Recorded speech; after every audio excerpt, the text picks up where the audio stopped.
오늘 아침 전북권 주요 뉴스입니다. 신종 코로나 바이러스의 16번째 확진자가 태국을 갔다 온 뒤 감염된 것으로 밝혀져 해외여행을 취소하는 사례가 잇따르고 취소 수수료 면제 시비도 일고 있습니다. 신종 코로나 영향으로 중국 내 공장 가동이 중단되면서 도내 산업계에도 파장이 큽니다. 현대차 전주 공장이 부품 재고 부족으로 오늘부터 임시 휴업에 들어갑니다. 연극계의 미투 가해자로 지목된 전주대 교수가 2년 만에 법정 구속됐지만 피해자들은 그간의 고통을 하소연하고 있습니다. 전라북도는 오늘 대체로 맑은 가운데 아침 기온이 영하로 떨어지는 등 추위가 기승을 부리겠습니다. 여러분 안녕하십니까? MBC 뉴스투데이 이어서 전북권 뉴스입니다. 전라북도는 현재 기온이 영하로 떨어지며 반짝 추위가 기세를 떨치고 있습니다. 아침 최저 기온은 한파주의보가 내려진 무주와 진안이 영하 13.3도, 전주와 군산은 영하 8.8도 등으로 도내 대부분 지역에서 기온이 평년보다 4에서 5도가량 떨어졌습니다. 기상청은 내일 아침까지 추위가 기승을 부리겠지만 모레부터 차츰 평년 기온을 회복할 것으로 전망했습니다. 신종 코로나 바이러스 추가 확진자들이 중국 외의 지역 방문자들로 확인되면서 방역의 사각지대가 발생하고 있습니다.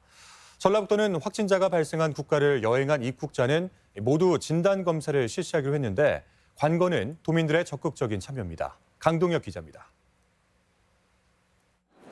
중국의 해외 입국자에 대한 신종 코로나 바이러스 방역망이 도마 위에 올랐습니다. 중국이 아닌 일본과 태국, 싱가포르에서 온 국내 입국자 3명이 확진 판정을 받았기 때문입니다.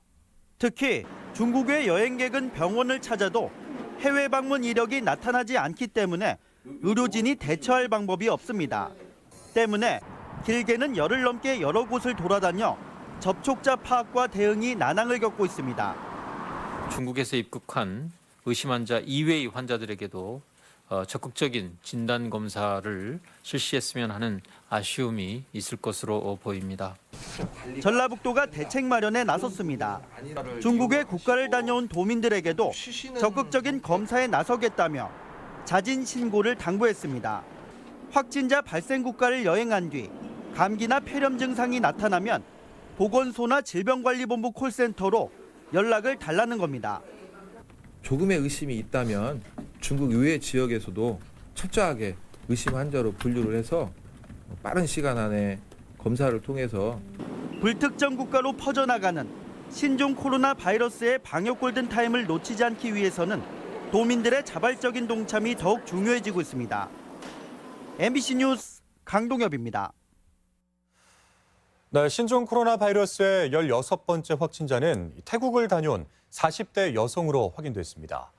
바이러스가 국경을 가리지 않으면서 도내에서도 해외여행을 주저하는 분들이 늘고 있는데요. 이 같은 추세가 지역 경기 위축으로 이어지지는 않을까 하는 우려가 커지고 있습니다. 이어서 조수영 기자입니다. 전주에 사는 김모 씨 가족은 다음 달 지인 수십 명과 태국에 가려고 2천만 원 상당의 여행 계약을 체결했습니다. 최근 바이러스 공포에 계약을 취소하려고 문의했더니 포기해야 할 위약금이 적지 않았습니다. 30일 이전 취소를 하게 되면은 환급을 다 해줄 수 있다라고 이렇게 답이 나와야 하는데 1인당 25만 원에서 30만 원.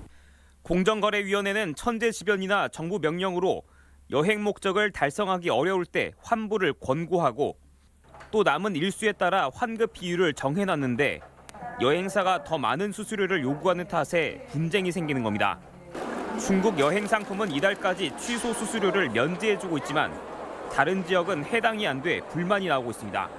소비자 센터에 접수된 전라북도 소비자 상담 건수는 작년 이맘때와 비교해 8배 가까이 늘어났는데 최근에는 동남아 여행을 취소하고 싶다는 문의 전화가 늘어나는 추세입니다.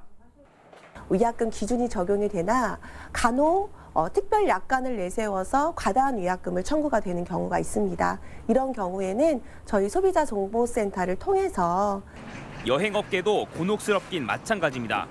취소 수수료가 10에서 50% 이렇게 거라고 하지만은 그보다 큰 경우들도 있어요. 앞으로도 뭐 그런 동향이 있다라고 하면 판단할 수 있겠지만은 지금 동남아는 그런 상황은 아닌 것 같아요. 대부분은 여행사 대리점으로 본사에서 받는 판매 수수료가 끊길 지경이란 하소연이 나옵니다. 동남아 취소들도 영향이 많이 있었어요. 거의 다 어쨌든 취소가 다 항공이랑 연관이 돼 있다 보니까 항공 환불은 조금 지연이 되고 있다고 들은 것 같거든요. 이달 임대료부터도 사실은 걱정이 돼요. 비축해 놓은 걸로 이제 쓴다고 하면 과연 몇 달까지 버틸 수 있을까 이런 것도 사실은 겁이 나긴 하는데 규모가 더 큰 여행사들은 막막하겠죠. 군산공항 하루 이용객도 작년 이맘때 900명대에서 반토막이 난 상황. 위축된 여행 심리에 지역 경제까지 얼어붙는 건 아닌지 걱정이 커지고 있습니다. MBC 뉴스 조수영입니다. 중국 내 공장 가동 중단 조치의 파장이 도내 산업계에도 미치고 있습니다. 당장 오늘부터 현대차 전주 공장이 부품 재고 부족으로 임시 휴업에 들어가고 농기계 등 여타 업계도 조업 물량 조절이 불가피한 상황입니다. 계속해서 유룡 기자입니다. 지난달 말 설 명절을 끼고 무려 열흘 동안 조업을 중단했던 현대차 전주 공장이 불과 사흘 만에 또다시 가동을 중단합니다. 트럭은 앞으로 5일, 버스는 2일 동안 임시 휴업합니다. 주문량 감소에 따른 생산량 조절이 아니라 이번에는 중국에서 건너와야 할 부품이 바닥났기 때문 바이러스 확산을 막기 위해 중국 당국이 오는 9일까지 부품 공장 가동을 전면 중단시키면서 차량에 까는 배선의 재고가 소진된 겁니다. 전라북도는 협력업체까지 연쇄적으로 파장이 미칠 것으로 보고 피해를 최소화할 대책을 모색하고 있습니다. 2, 3차 벤더들이 타격이 있지 않을까 저희들도 생각이 들어서 점검 지원반을 통해서 계속적으로 상황을 지금 파악하고 있습니다. 문제는 현대차뿐만이 아닙니다. 농기계 생산업체도 현재 재고가 1, 2주 분량밖에 남지 않은 상황. 일단 조업 시간을 단축해 물량 조절에 들어가고 일부 자재는 국산이나 동남아산으로 돌릴 계획이지만 장기화하면 피해는 불가피합니다. 80개에서 한 100개 정도 부품을 취급을 하고 있거든요. 철판 판금류하고요. 우리 축 있죠, 사프트. 사축이 없으면 트랙터가 굴러가지를 않기 때문에요. 전라북도는 중국에 의존해야 하는 부품이나 원자재가 적지 않아 제조업뿐 아니라 식생활에까지 영향을 미칠 수 있습니다. 주로 수입되는 품목은 화학, 철강, 비철금속, 전자부품들입니다만은 농수산물도 상당 부분 수입이 되고 있기 때문에 장기화되면 피해가 불가피합니다. 뾰족한 대책은 없고 중국의 공장 가동 재개를 기다릴 수밖에 없어 오는 10일로 예정된 중국 당국의 추가 제한 조치 결정 여부에 산업계 이목이 쏠려 있습니다.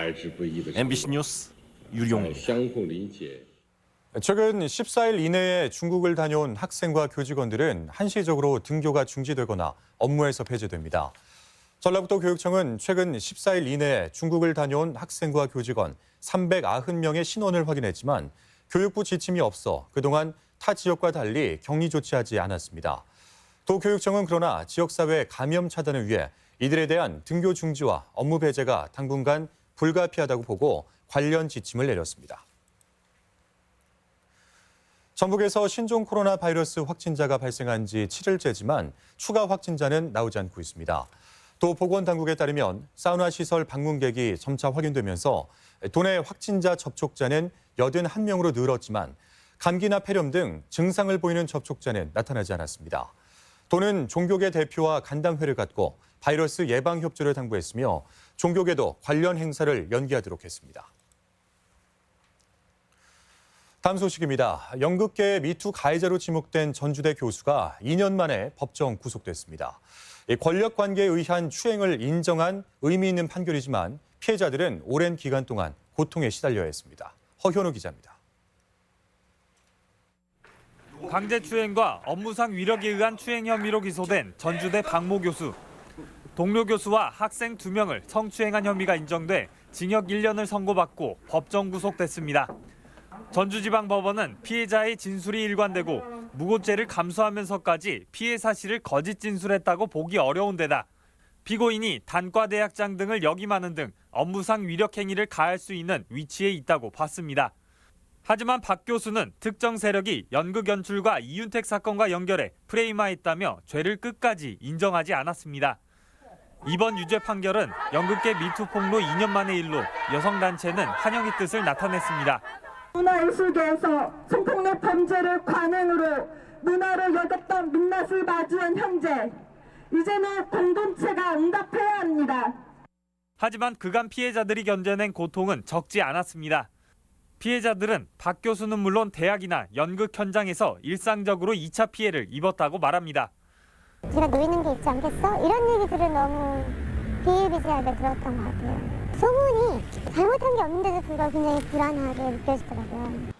박 교수를 직위해제하는 데 그친 대학의 미흡한 조치도 도마 위에 오르고 있는데 자체 조사나 징계 없이 소극적인 태도로 결국 피해자들의 고통을 부추겼다는 겁니다. 2차 피해를 경험할 수밖에 없어요. 왜냐하면 지금 가해자가 다시 돌아올 수도 있는 상황이었기 때문에 이러지도 저러지도 못하고 상황을 지켜보고 있을 수밖에 없어요.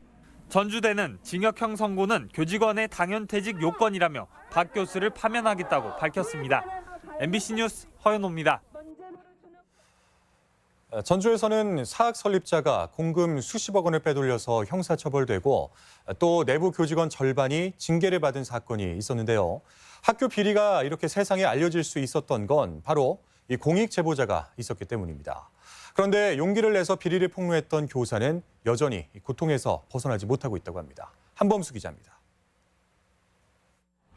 사학 비리가 알려지면서 여론의 문매를 맞은 전주 완산학원. 학교 공금을 빼돌리고 교사들에게 수시로 뇌물을 받은 설립자 74살 A씨는 법정에서 징역 7년, 추징금 34억 원의 중형을 선고받았습니다. 불법에 동조한 교직원 46명도 감사 이후 내부 징계를 받게 됐습니다. 사학 비리가 세상에 알려지는 데는 한 기간제 교사의 용기 있는 고백이 결정적이었습니다. 제일 화가 났던 게 아이들 복집이었어요. 선생님들이 너무나 주먹구구쇼 자기네들끼리 나눠먹기를 하시고 있고 그것이 당연한 관례처럼 돼 오고. 하지만 해당 교사는 1년 전으로 돌아간다면 내부 고발을 장담하지 못할 것 같다고 말합니다. 제보 이후 자신이 다니던 학교에서 떠나야 했고 이직한 학교에서도 계약 연장을 해주지 않았기 때문입니다. 같이 근무했던 기관 선생님들 모두 합격이 돼 있는 상태였고 저만 1차가 탈락이 돼 있는 상태였어요. 왜 올해만 다시 그 서류 전형에서 떨어졌는지. 자신을 탓하던 동료들은 더 힘든 부분이었습니다. 일개 기간제 교사가 왜 벌집을 건드리나, 전주에서 딸 안 키울 거냐는 등 가시돋친 말을 듣는 건 일상이었다고 증언합니다.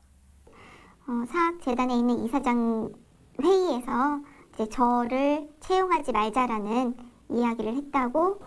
학교 측은 불이익을 주거나 따돌림을 한 적은 없었다는 입장입니다. 제가 답변하기가 일단 적절치 않고요. 왜냐하면 이제 이거 개인들에 대한 판단일 수도 있기 때문에. 공익 제보의 경우 뒷감당을 제보자 본인이 고스란히 떠안아야 하는 게 현실. 사회적인 인식 전환은 물론 제도 보완 역시 절실합니다. MBC 뉴스 한범수입니다. 지난해 전주 MBC와 PD수첩이 보도한 전주 가상화폐 사기 사건 피의자들이 경찰에 붙잡혔습니다. 전주 덕진경찰서는 가상화폐 업체 대표 허모 씨와 직원 등 2명을 사기 혐의로 구속해 검찰에 송치할 예정입니다. 허 씨 등은 재작년 전주에 사무실을 차리고 교환 가치가 없는 가짜 가상화폐를 판매, 투자자들로부터 수십억 원의 투자금을 챙긴 혐의입니다. 티브로드 협력업체 케이블 기사들이 노동자 안전을 외면하는 사측의 처벌을 촉구했습니다. 민주노총 케이블 방송 티브로드 지부는 전주 고용노동청 앞에서 기자회견을 열고 위험한 업무에 2인 1조 근무를 요청했지만 사측이 외면하고 있는 데다 안전교육도 실시하지 않고 있다며 관리 감독과 처벌을 촉구했습니다. 또한 문제를 제기한 노조원은 업무에서 배제하고 임금을 깎는 등 부당 노동 행위를 하고 있다고 주장하고 있습니다. 4.15 총선을 앞두고 야권 입지자들이 지역구 불출마나 무소속 행보를 보이고 있습니다. 대통령과 여당 지지율은 공고한 데다 3지대 통합까지 늦어지면서 고심이 깊어지는 모양새입니다. 김하연 기자입니다. 바른미래당 김관영 의원이 결국 당을 떠나기로 결정했습니다. 김 의원은 오늘 탈당 기자회견을 연 뒤 무소속으로 선거에 나설 예정입니다. 지역 민심상 바른미래당으로 선거를 치르기 어렵고 당까지 해체 위기에 놓이자 결심을 굳힌 겁니다. 평화당 박주현 의원은 앞서 열악한 당세 등을 이유로 불출마를 결정하는 등 야권 인사들의 불출마나 무소속 행보가 잇따르고 있습니다. 조직도 없고 또 뭐 그 대한연대하고 이렇게 쪼개진 후에는 이제 당세도 이제 약해지고 뭐 등등 해서 새로운 보수당 정운천 의원은 지역구 출마 의사를 명확히 했지만 무소속이나 비례대표 선회설이 끊이지 않고 있습니다. 통합이 이루어지면 전라북도에서 10명 중에 1명 정도는 꼭 당선시켜 줄 거라고 믿고 있고, 야권 인사들이 입지를 고민하는 배경엔 공고한 민주당의 지지율과 여전히 지지부진한 3지대 통합이 있습니다. 평화당 김광수 의원의 경우 재선 도전의 일성으로 정당이 아닌 인물을 봐달라고 강조하기도 했습니다. 정당 옷 색깔에 무능력과 무책임이 가려져 있습니다. 냉정하게 점퍼 색깔이 아닌 인물과 능력의 잣대로 선택해야 합니다. 평화당 도당위원장인 임정엽 예비후보는 보도자료에 아예 당적조차 표기하지 않을 정도입니다. 지켜보는 거죠. 정당에 막 함몰돼가지고 그런 것도 아니고 또 뭐 다른 생각을 해서도 아니고 다 가능성 열어놓고 보고 있어요. 도내 야권인 평화당과 대한신당, 바른미래당이 3지대 통합 논의를 이어가고 있어 성사 여부가 이번 총선의 남은 변수가 될 전망입니다. MBC 뉴스 김하연입니다. 민주당을 제외한 전부 국회의원 8명이 공공의대법의 2월 국회 통과를 촉구했습니다. 이용호, 조배숙, 정동영, 유성엽, 김관영, 정운천, 김광수, 김종회 등 도내 의원 8명은 성명을 내고 전염병 위기에 대한 근본 대책으로 공공의대 설립이 절실하다고 밝혔습니다. 이들은 국민 건강과 생명을 지키는 일에 여야가 따로 있을 수 없다며 자유한국당과 민주당에 초당적 협력을 요청했습니다. 4.15 총선과 함께 치러지는 지난군수 재선거에 현재까지 8명의 예비후보가 등록했습니다. 민주당에서는 고준식 도당 부위원장과 전춘성 전 진안군 행정복지국장, 정태검 전 도의원, 한수영 도당 노인복지특위위원장, 허석준 전 진안의료원 산부인과 과장 등 5명이 출사표를 냈습니다. 무소속으로는 김현철 전 도의원과 송상모 전 진안 부군수, 이충국 전 도의회 교육복지위원장 등이 예비후보로 등록했습니다. 주차가 어려운 익산역에서 대리 주차와 픽업 서비스가 시행되면서 이용객들의 반응이 좋습니다. 지역 소식 이창희 기자가 전합니다. 익산시가 지난 1일부터 시작한 익산역의 대리주차와 픽업 서비스 반응이 좋습니다. 대리주차는 평일과 주말 오전 8시부터 오후 12시까지 현장 신청이나 전화 예약으로 이용할 수 있으며 픽업 서비스는 농업기술실용화재단 주차장을 이용하는 고객이 대상입니다. 대리주차와 픽업 서비스 이용료는 회당 1,000원입니다. 앞으로도 대리주차와 픽업 서비스에 대한 홍보 활동을 강화하고 다양한 주차 정책을 통해서 이용객들이 편리하게 이용할 수 있도록 하겠습니다. 완주군은 지난해 운영난을 겪어온 어린이집이 4곳이나 문을 닫았다며 군민들을 위해 보육 도우미 사업과 함께 조리원 인건비를 지원하기로 했습니다. 이에 따라 가정 어린이집은 최대 50만 원, 민간 어린이집은 30만 원에서 최대 50만 원의 인건비를 지원받을 수 있습니다. 군 자체 조리원 인건비 사업을 지원해서 물가 인상과 교직원 인건비 상승 등으로 지속적인 운영난을 겪고 있는 어린이집에 힘을 보태려고 합니다. 장수군 보건의료원이 완주 소양의 마음사랑병원과 공공보건의료 수행기관 업무 협약을 맺었습니다. 정신건강 전문의의 진단과 정보 공유, 퇴원 후 사례 관리에 협조하고 알코올 중독과 정신질환 치료 등 전문적인 서비스를 제공하기로 했습니다. 임실군은 농촌 빈집을 정비해 임대주택으로 제공하는 희망하우스 재생 사업을 추진합니다. 사업에 참여하는 빈집 소유자에게는 보수비용으로 2천만 원이 지원되며 보수를 거친 집은 저소득층이나 귀농귀촌인, 신혼부부 등에게 최대 5년간 무상으로 빌려줄 방침입니다. MBC 뉴스 이창익입니다. 다음은 저희 전주 MBC의 희망 2020 나눔 캠페인 성금을 맡겨주신 분들을 소개해드리겠습니다. 장수군 개북면 양악마을 주민 29만 원, 당저마을 주민 7만 4천 원, 산천마을 주민 6만 7천 원, 익산시 여산면 유전마을 주민 10만 원, 상양마을 주민 10만 원. 익산시 성당면 두동마을 주민 35만 원, 군산시 GS25 지곡중앙점 10만 원, 무주군 적상면 하유마을 주민 20만 원, 김제시 봉남면 화암마을 주민 20만 원, 칠성마을 주민 14만 원, 김제시 죽산면 명량 2구 마을 주민 25만 원, 정읍시 이평면 창동마을 주민 조풍영 주민 5만 원, 삼매마을 박경자 주민 10만 원, 소동마을 이원실 주민 10만 원, 진안군 진안읍 부곡마을 주민 10만 원, 산안마을 주민 20만 원, 노계 이동마을 주민 30만 원, 외오천마을 주민 32만 원, 평촌마을 주민 40만 원, 내사양마을 주민이 10만 원을 보내주셨습니다. 성금을 보내주신 분들께 감사드립니다. 다음은 우리 지역의 행사와 문화 소식을 전해드리겠습니다.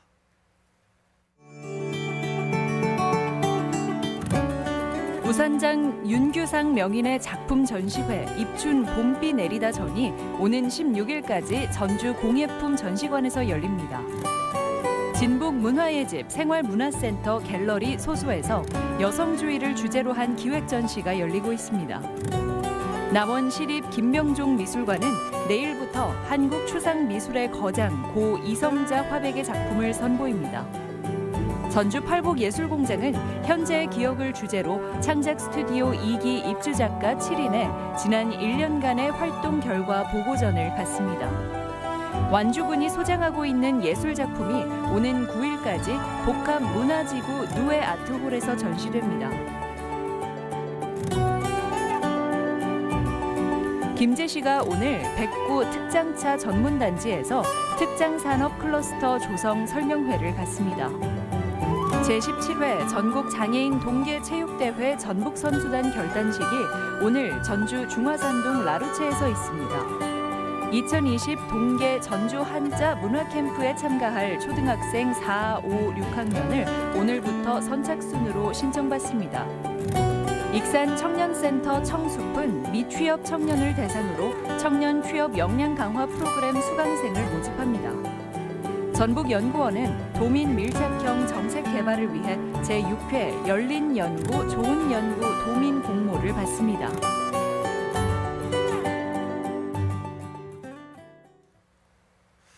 끝으로 날씨입니다.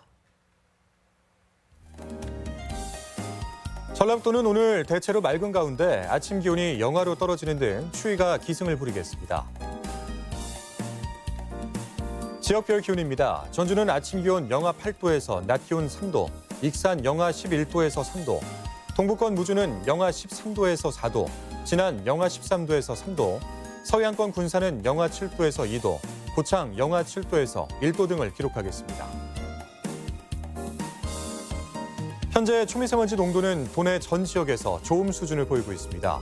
오늘 하루 미세먼지와 초미세먼지 농도는 계속 보통 단계를 유지하겠습니다.